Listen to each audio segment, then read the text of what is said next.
I was sitting here thinking, is it ever too late? I was thinking about women. I'm always thinking about women. I was trying to understand the science of a woman and the science in flaming twins.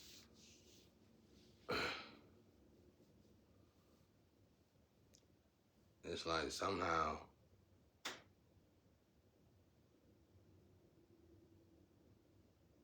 your flame,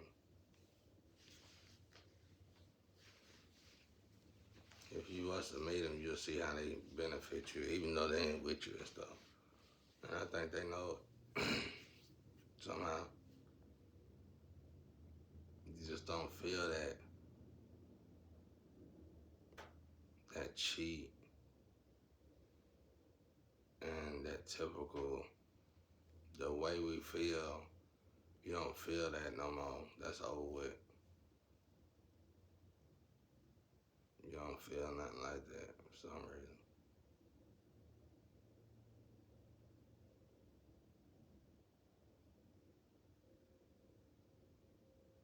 Somehow they gene help your gene, man. That's what I'm trying to say. It ain't about being with them or going to be with them or nothing like that. It ain't even got nothing to do with forgive. It ain't nothing for me to forgive because I never cared what they were doing to me. I felt sorry for them in a way from the beginning. Like, the people who did this to me, like I said when I met that ghost, and that ghost said, I asked that ghost, I said, why didn't you, what happened to you? And the ghost said, somebody in their family hit her in the back of the head and killed her for some money that was left to her, something like that. And the family agreed on it. And I asked the ghost, why you didn't get vengeance? Why you didn't get vengeance back? And she was like, she did, she was going to, but she looked into it and she felt sorry for him. I think, honestly, either Mr. Ballin or it might not have been him, but it might have been one of them haunted house ghost stories actually told that woman's story. But I actually met that woman and I said, why didn't you get your vengeance back? And she was like, she felt sorry for him. And that's not my situation is, because when you're in the dark night of the soul, it's like you dead, you unalive, you know? You unalive, you probably gonna get more acquainted to the dead than anything. And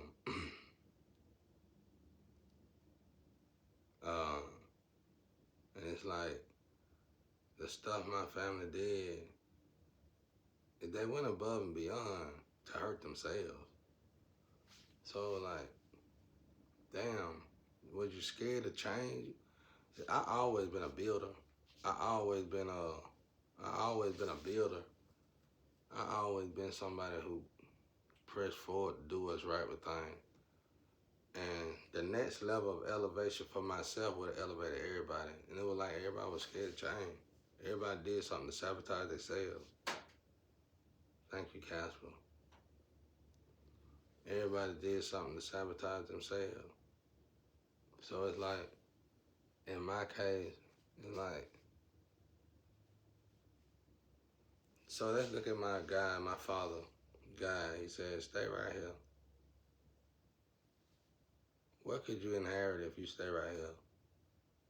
And everybody keep bothering you, you praying, you meditating, which lead me to the reason I got on here in the first place. Well, that's why I had to observe. Why would God tell me to sit right here? I mean, really tell me underneath it all. Like, did Job even understand what God was doing?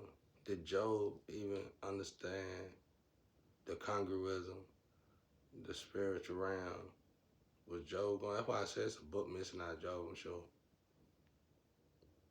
It's like it cuts off when it comes to the part that I'm explaining, and then it come back in when it comes to the part where Job was complaining. Not saying Job was a complainer, but saying Job was wailing, I guess you could call it. His spiritual self was wailing to God, like, when I'm gonna get this? What did I do to deserve this? Okay, it's like it's something missing. It's a book missing. So I I had observed, and I just realized things was getting. I'm sitting right here where they done robbed me, took everything. They done robbed me, took everything, y'all.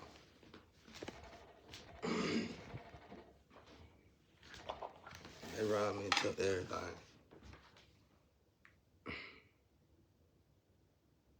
My skin don't want me using this stuff. They robbed me and took everything.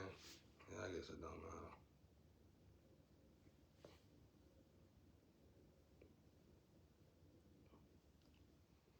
They robbed me and took everything, but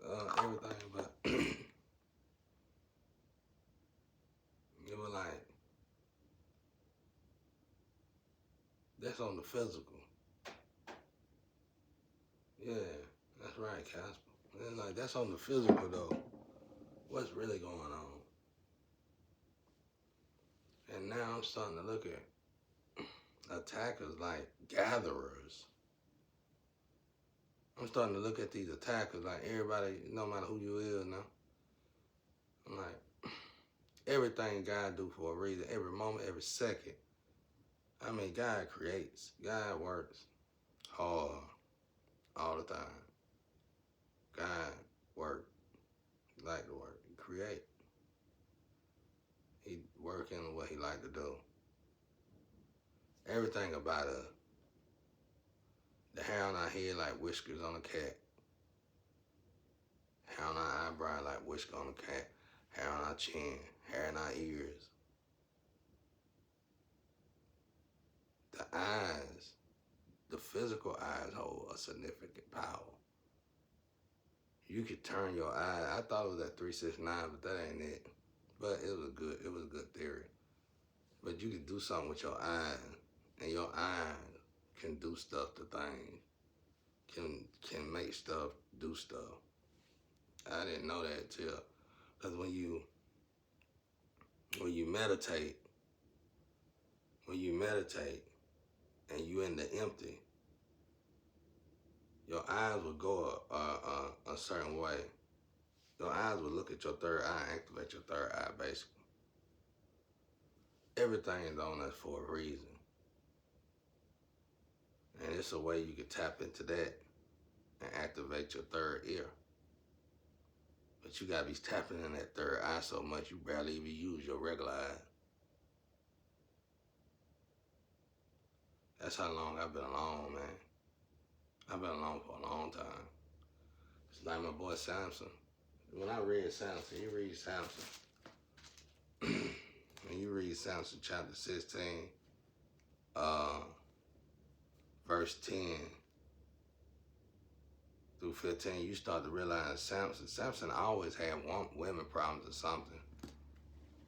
And Samson, when he got to Delilah, which is somebody who I've been dealing with, when he got to Delilah, she kept asking him stuff, and Samson would purposely tell it to him. Samson would purposely tell her. It was as if he didn't really know what made him weak. Because you got to think, they said the angel told his mama, a razor should never touch his head. So, of course, his mama probably told him, you probably get your powers from your hair. He still didn't know. He just knew he was strong. Who would believe that? My hair made me strong. You know, you tell kids as a young age, they'll laugh at you, you know what I'm saying?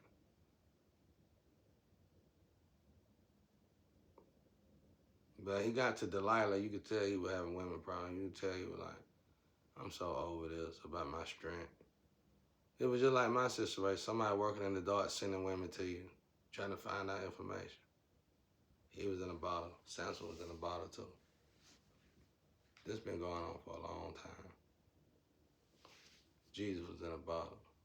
All God kid got to get in this bottle. We all got to get in this bottle probably. Our Father probably put us in this bottle to be disciplined. To discipline us.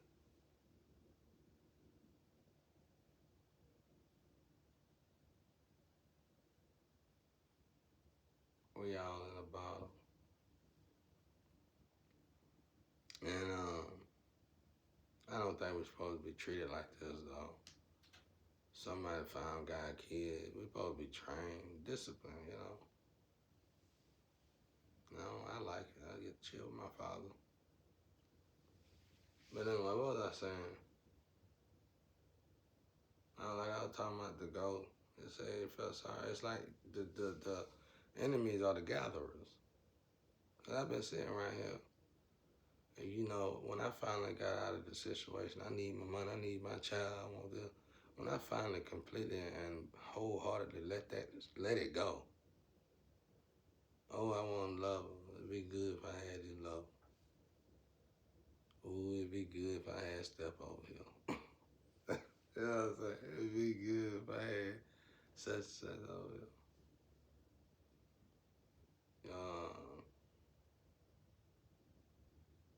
It'd be good if I had, you know, G over here. It'd be good if I had such. It'd be nice that. Then let it go. Just let that, let all that go too. And really gave it over to God, you know.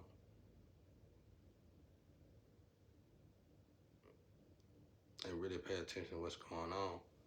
And when I paid attention to what's going on, I realized something. I realized I was healing in a certain way that I wasn't paying attention to. I realized I've been healing in ways unimaginable during the time that I feel like they've been taken from me. So it's like my enemies been taken from me, but they've been gathering for me. They've been giving me stuff. And I've been doing better. Look how slow my jaw is over there. Every time it be like that.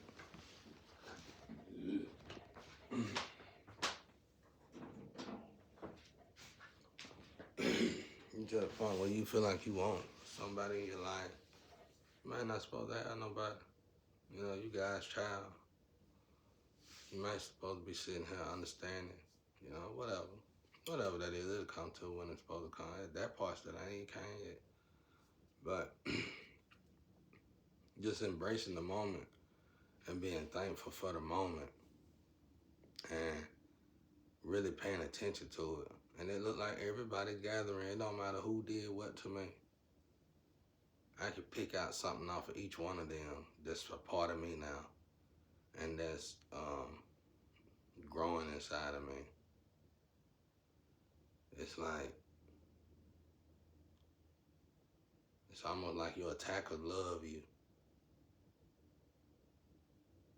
It's hard to explain.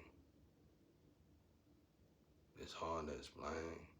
Like I said, it was one woman, but this was in the Astro or something. It was a while back. And I swear she said, somebody explained to her what happens when you attack me. And she said, well, I might as well keep attacking him because I can't go back and he can just have all of me. Whatever that conversation was about, that's just about the best way I can explain it to y'all.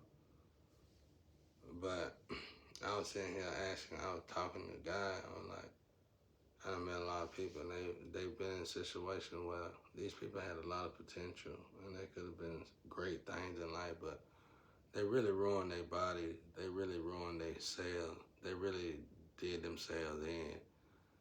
And, you know, some people accidentally had themselves ruined, and some people ruin themselves intentionally. What I mean by accidentally, some people just did wrong. Let's say somebody named Olivia was supposed to come to me and she went the other direction, you know, and things didn't work out good. And somehow it ruined it a little bit, you know what I'm saying? So stuff like that right there. I'm just bringing up names. These names ain't real, y'all. I'm just saying names. I'm over here writing down names right now. I'm writing down names in my little book. I got a new book, so I'm trying to start off fresh. You know, me getting a new book. I got Paul, Delilah, Cody, Caleb, Lily, Everly, Henry, James, John, Sam.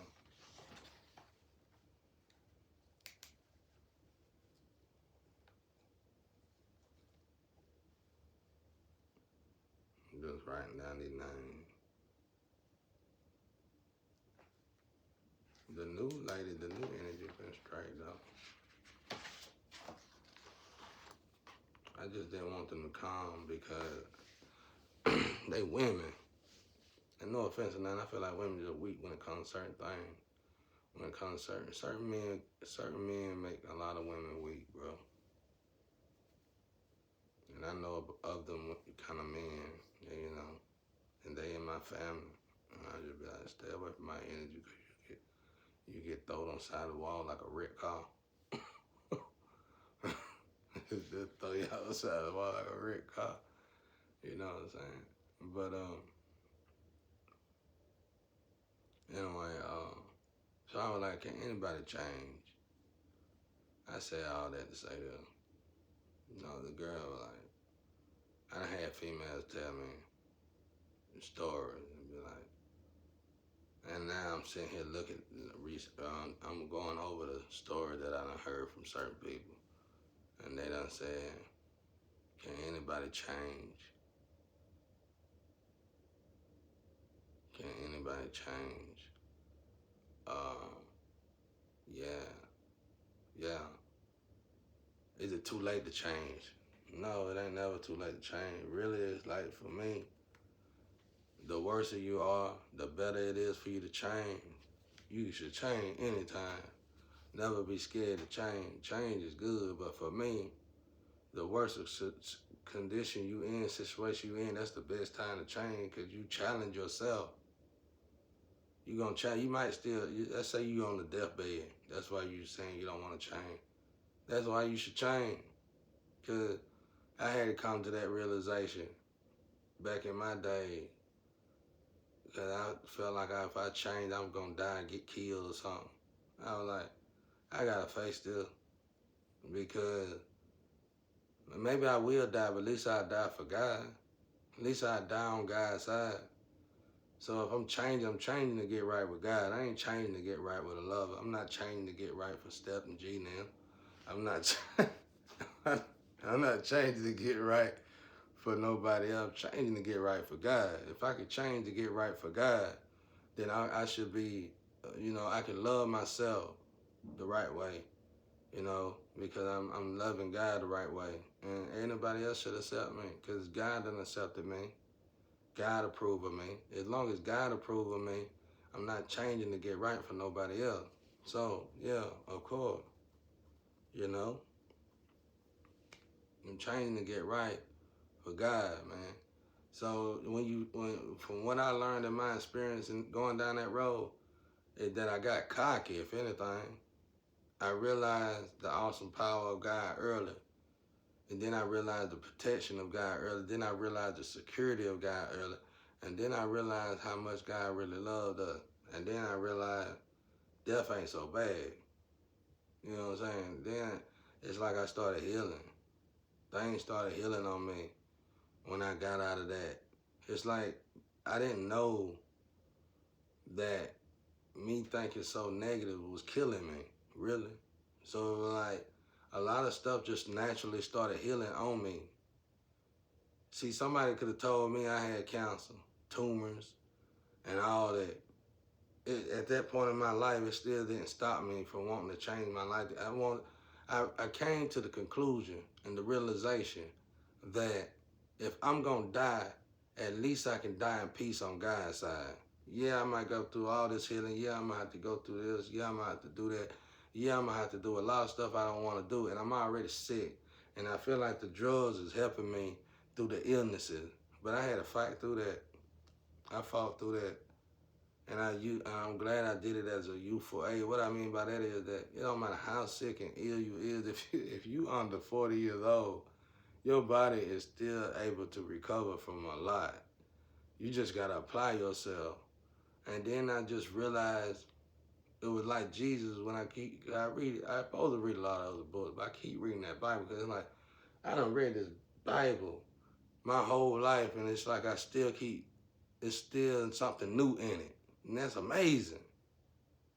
That's absolutely amazing. It ain't just the Bible, it's the book the Bible came from, all of them. You know what I'm saying? I done read a lot of stuff I don't read a lot of stuff.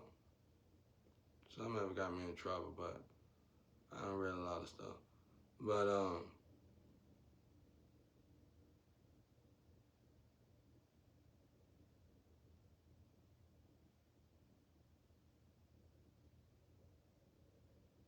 the Bible always been number one to me. It's like I couldn't read it and get into it that good before I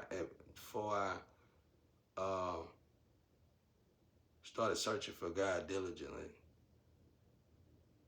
I couldn't really get into it good, but it's like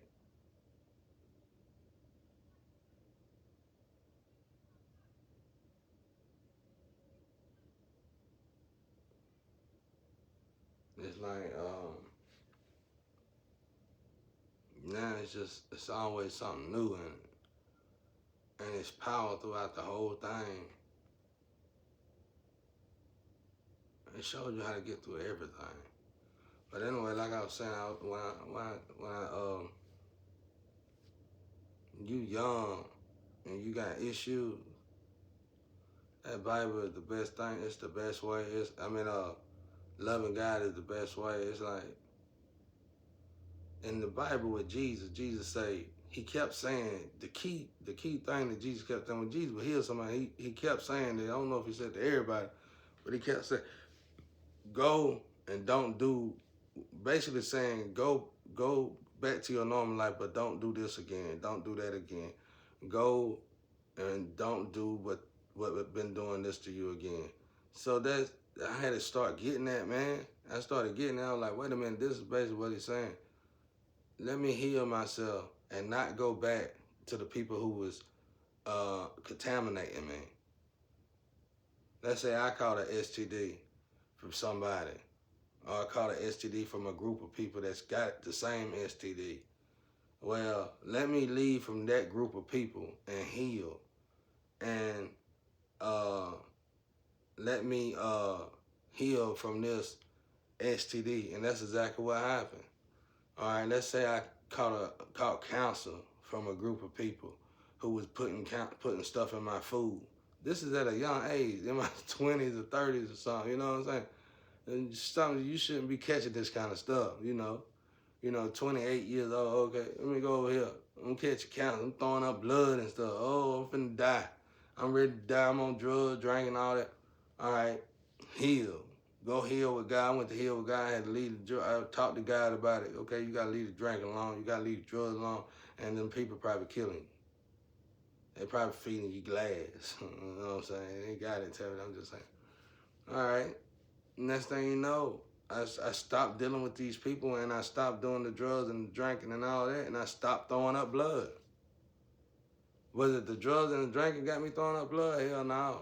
I can tell you something like this. This is gonna blow your mind. If anything, the alcohol was telling me the alcohol was making me throw up whatever they had me eating in my food.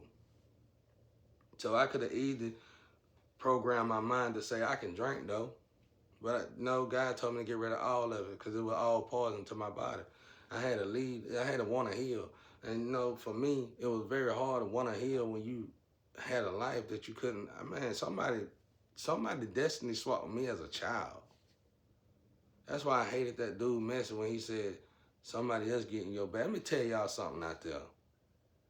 When somebody else, you better understand what you're saying when you run your mouth. When somebody else is getting your bad karma, that don't mean they're cursed.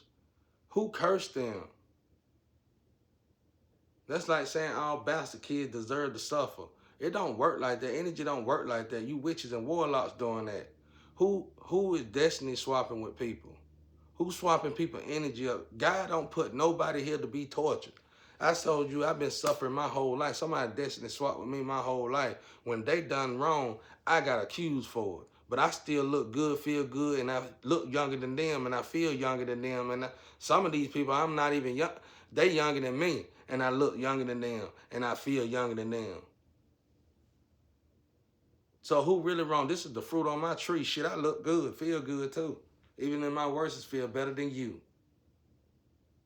Y'all over there talking crazy, bro. And I'm gonna tell you something now. You say some slick shit like that again, I'm gonna put a message out here to show everybody who really witches and warlocks and who helping the witches and warlocks out here. Let me get out my feeling, bro. I'm so sick of y'all, bro, because there's so many of y'all that's attacking good people. It makes no sense, man. It's making no sense at this point. And I'm just writing it off as programs from God. I know, Casper. I'm just writing it off as programs from God, bro. If y'all don't sit there, who in the hell? Listen to yourself, man. Yeah, they suffering. They taking in your suffering. And you ain't suffering. I heard somebody else say something slick like that, and y'all group is the one that's helping the people rob from me. What is suffering? I know these people y'all talking about, and they are suffering physically. Real bad, real bad.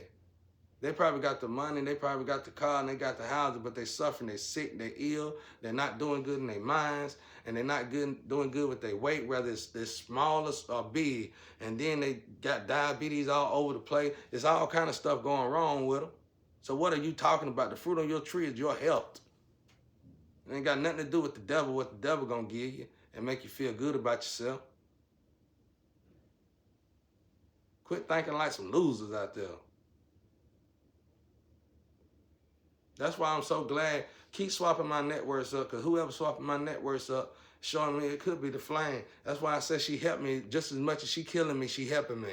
She thinks she killing me, she helping me. Because it's just like this. Okay, you keep on stacking up everything that's mine, and you keep killing yourself. Then eventually it's gonna return back to mine. And then you keep on sending me while you getting everything that's mine, and you protecting and you holding down everything that's mine. You keep on sending me these messages of the people that's acting like they on my team, but really ain't on my team, but really on your team. And I can see and I can observe it from over here. So when I get everything back that's mine,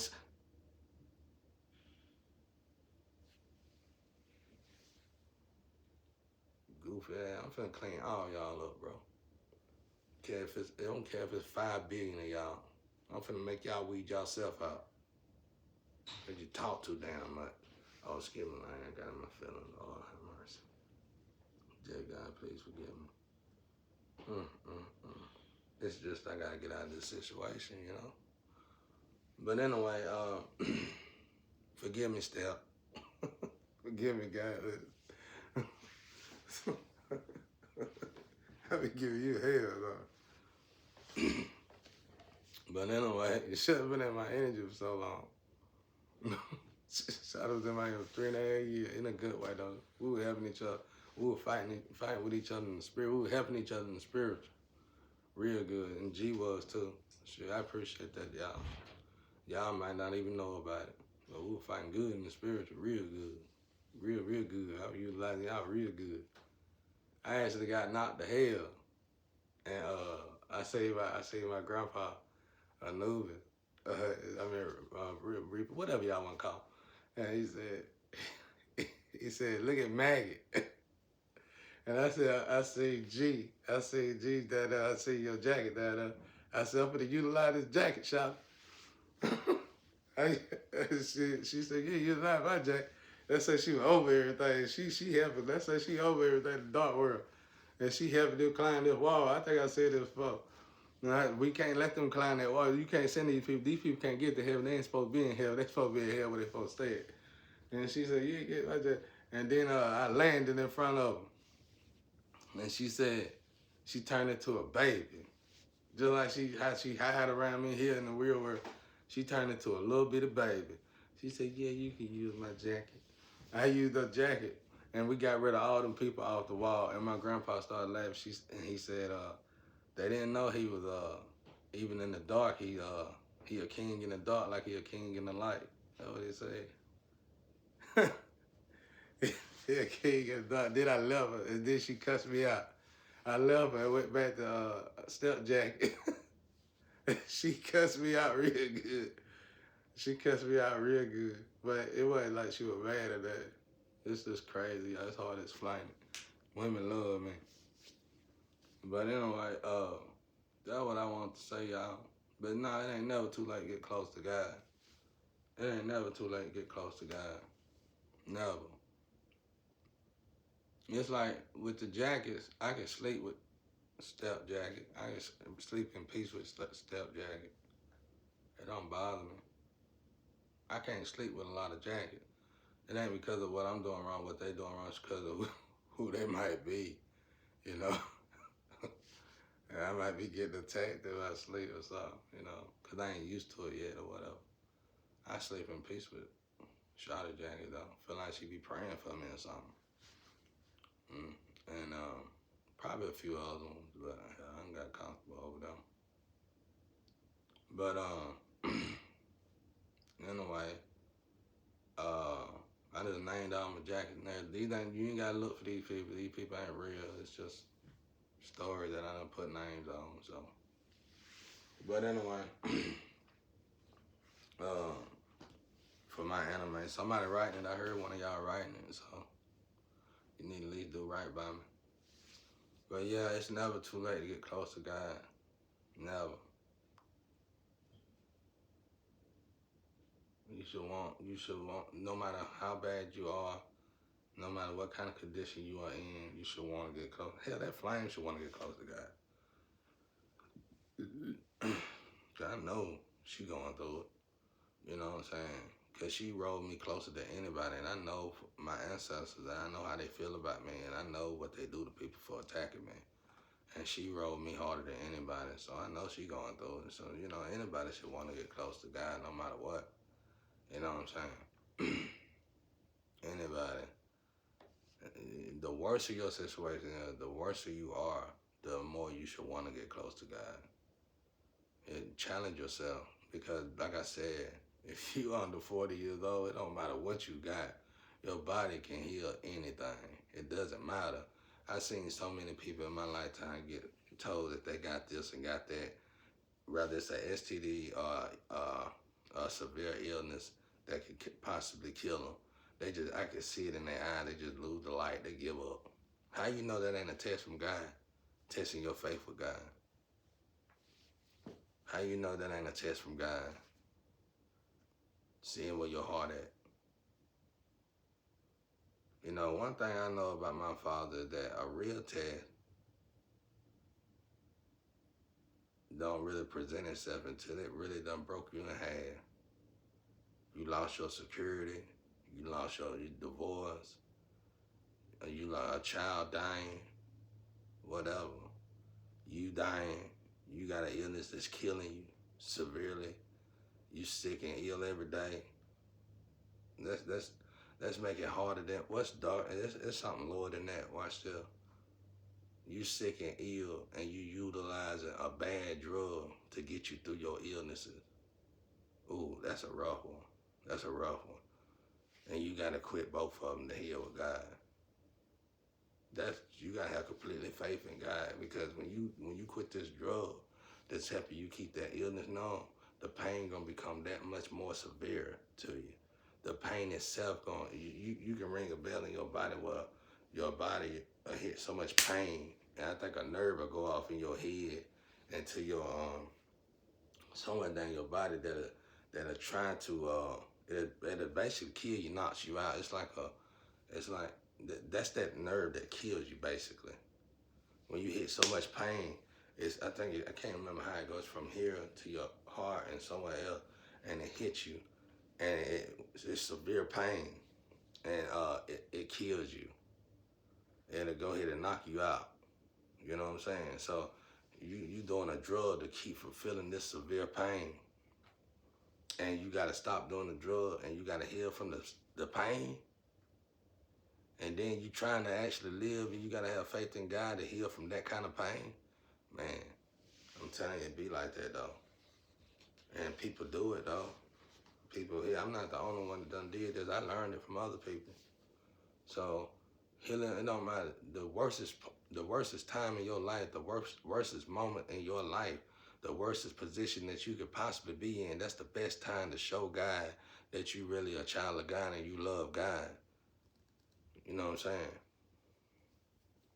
You really do love Christ. You know what I'm saying? That's the best time to know. That's the best time to let God know. You know what I'm saying? That's the best time to let God know.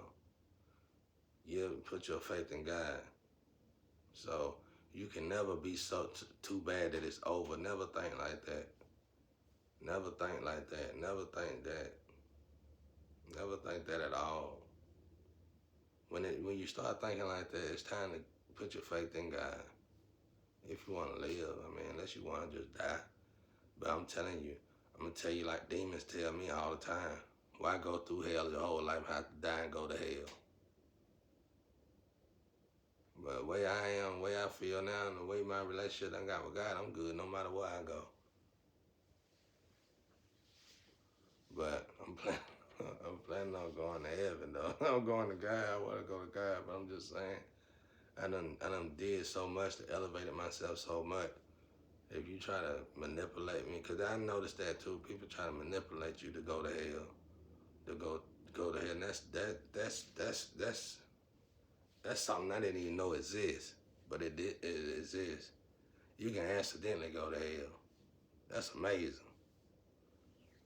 But and like they say, where's hell here? Somewhere else, you know. I just say it's different realms, but that ain't really important to us. What's important to us is doing right now in the moment where we at. Not all that other stuff. That's not important. Just living the best we can with God. You know what I'm saying? No matter what.